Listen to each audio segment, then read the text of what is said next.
What's going on, guys? It's Hunter with D2 Power Sports in Greer, and today I have a 2025 RZR Pro R Ultimate.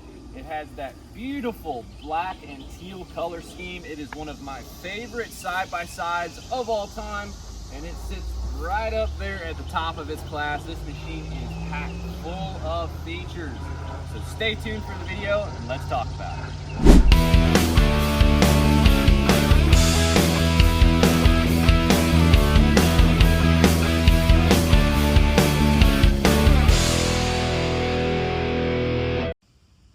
All right, y'all, so welcome back. This is going to be a new segment that I'm doing here called Hunter's Kickstand Corner.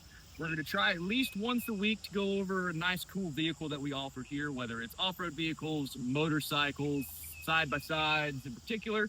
This one just happens to be one of my favorite off-road vehicles, so I chose it to be one of the first ones for this new segment that I'm doing here for the dealership. So let's talk about it for a little bit.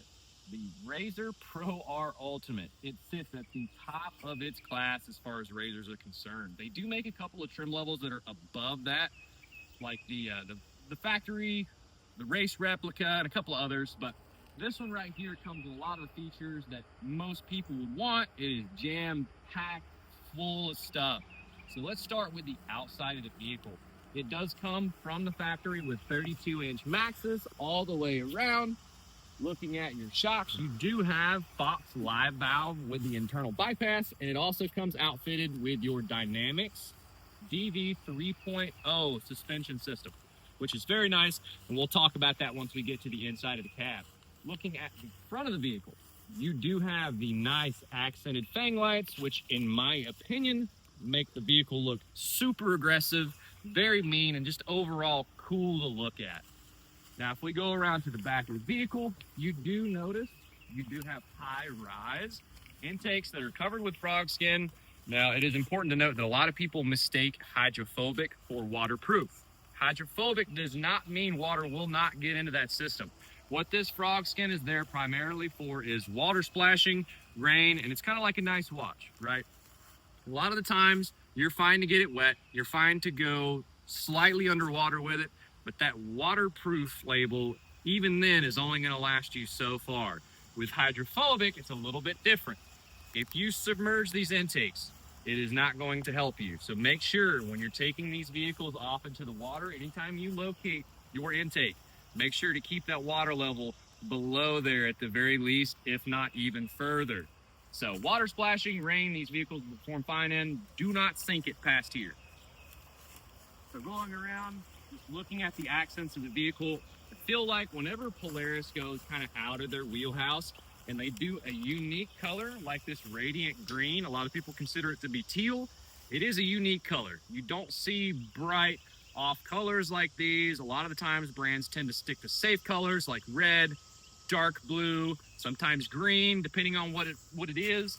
So I feel like they really did well with this one. It ties it together and it's a good accent. They didn't do too much. Just some frame pieces, A-arms, roll cage, some decals. Really looks like a nice vehicle. So, finally on the outside, you do have a very nice 2.0 liter engine in this that is naturally aspirated. For those of you that know Polaris RZR vehicles, if you step down in model class, you do get the Pro XP, which is a turboed 180 horsepower motor. Now, historically speaking, turbos do require a lot more maintenance, and longevity speaking, typically do not last as long as a naturally aspirated vehicle. So stepping up to this 2.0, naturally aspirated, you do get to step up to that 225 horsepower range, and it does require a lot less maintenance over time. Now, that's not to say turbo vehicles can't last you as long as a naturally aspirated. It really just depends on how well you take care of your vehicle and how well you are up to date with your maintenance. If you maintenance them right, they will last you as long as a naturally aspirated. But most people just can't seem to keep up with turbo maintenances. So that being said, let's move around to the inside of the cab and we'll talk about some of the big features inside. All right, so moving on to the inside of the cab. There's a lot of stuff going on in here, guys, but the most important thing is that Polaris makes it all very easily accessible. It's all right here, it's right here. There's not a ton of stuff to worry about, not having to reach way over here to press any buttons. So, talking about the speaker setup. This thing has so many speakers built into it. You do have your Rockford Fosgate Stage 4 on the RZR Pro R Ultimate. You have two 100-watt tweeters in the front, two front-facing 100-watt speakers. If you go to the back, you do have another two rear 100-watt speakers, and it does have a built-in 10-inch sub that has its own 400-watt amplifier, and the system itself does have a 4-channel 400-watt amplifier as well. Moving on to the suspension that we talked about earlier. So you do have a nice dynamic setup here to monitor a ton of stuff about this vehicle. So as you notice, as I turn the steering wheel, you do get to see your steering angle there on the right-hand side to let you know even when you are cornering there. You have a throttle indicator here. You can flip over to see your exact RPMs if you prefer to see that over your miles per hour. And you can also see when I have that brake engaged. This red dynamics button here will lock all of your suspension. You can double tap it to lock that in, double tap to remove again, and you also have 4 preset modes like Baja, Rock, Track, and Comfort, and you can see that it manually adjusts all of your suspension settings as far as rebound and compression as you swap between those settings. Now, no matter what setting you are in as far as your suspension mode, this vehicle will monitor the road or dirt conditions that you are in, as well as your rider inputs. And this machine, as far as the suspension, will actually do micro adjustments at 200 times per second to your suspension, which is just absolutely insane to think about when you're actually out riding. It takes so much off of what you actually need to control and pay attention to as a rider. Now, that's not to say it is a hands-free system. You do have a good amount of adjustment that can be done from your screen here. Now, that being said, you do have 3 modes that can be seen on your screen here as well. So you do have a race, a rock, and a sport mode, and that changes quite a bit of things. I won't go into every little detail about it, but probably one of the most important things is your throttle response. So it is going to change how responsive that throttle is, like most other Polaris vehicles that have a mode adjustment, like the Ranger XP 1000 Premiums that do have your sport, work, and standard modes. So change those depending on what conditions you're going to be in. Obviously, you're going to want to have a little bit less throttle response in your rock modes as opposed to sport or your race modes, which is going to have a very responsive throttle.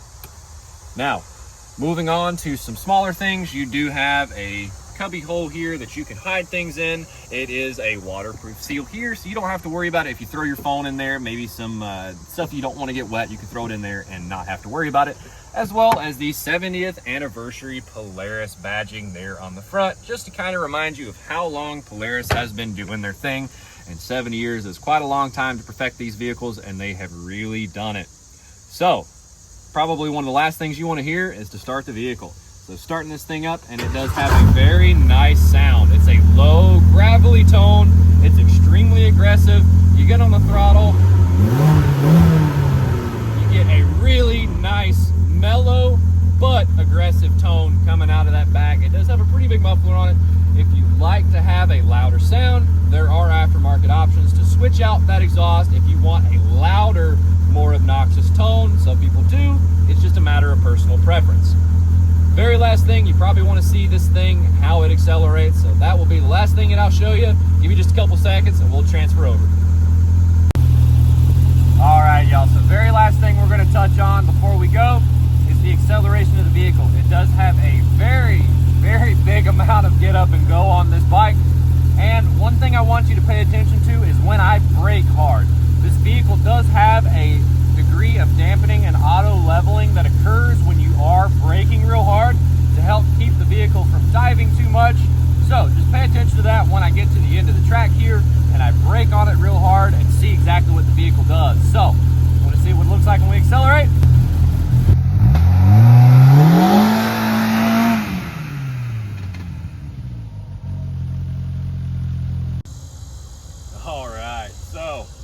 Appreciate you guys taking the time to watch this video. This is one of the coolest machines that we carry, in my opinion. If you're interested in one of these, come by and see us at D2 Power Sports in Greer, or give me a call at 864-879-2119 for any questions or inquiries. I am always happy to answer any time of the day between the business hours of 8:30 and 5:30 p.m. If you feel like sending us a text after hours, sometimes I will respond if I see it. Sometimes I am busy spending time with some family. But shoot us a call, shoot us a text, and we'll see you soon. Thanks, y'all.